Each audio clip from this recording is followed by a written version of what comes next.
A thread from Carlos Osuita. Garrett Haka tweets, back outside the White House. Today, the perimeter has been pushed back another half block. Federal law enforcement of some kind, but they won't identify themselves, and all insignias and nameplates have been removed. Carlos responds, nobody understands what Donald Trump is doing. Trump is showing the governors how many armed federal law enforcement units and military he can mobilize, and how quickly. Nobody is able to track them, and the press is oblivious to who they are. This shows the difference between real leaders and posers. Democrats elect fellow perma-children who don't bother to learn their jobs. Trump is shuffling his deck of many thousands of trigger pullers. Democratic mayors, governors, sheriffs, and police chiefs are used to giving speeches. They have no idea what to do when confronted with professionals who know the law and know what they're doing. Note that the press is as in the dark as everyone else, despite all their contacts. They have no clue what's going on.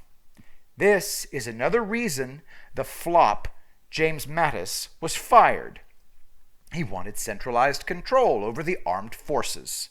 What's happening now is that an order went out and the local commanders are implementing it. They're briefing the cabinet secretaries. Trump isn't Obama. The White House isn't calling for individual units from a master list. What's happening is that local commanders all get a request, and they make the decision on who to send. We have a general need. When this or that part needs replacement, local commanders say, I've got the part. In the past, the ethos was, don't tell me your little problems, just do as I order. That's how we got people killed. In all our wars, except for the Gulf War, our troops were sent into battle without the proper weapons. In plenty of cases, they didn't have the proper training. This is because the higher-ups always want to do things their way. General Eric Shinseki, one of Obama's toadies, wanted to exactly duplicate the Soviet defeat in Afghanistan. Shinseki was an adherent of what's called Big Green. He wanted a vast tank fleet sent to Afghanistan. After he was canned, he came back. He oversaw the abattoirs of the VA hospitals. That was the great rat infestation. Shinseki is another heartless bastard who should never have been allowed to wear the uniform. What's happening now is that we're using our strengths.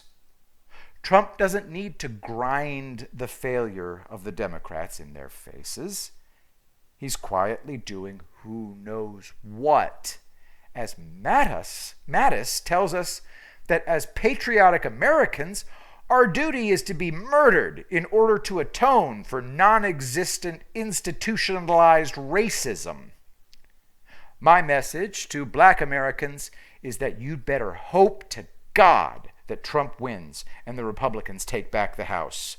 If Biden wins and the Republicans lose Congress, the first people put up against the wall will be black Americans. You will be collectively punished so that you forever know your place.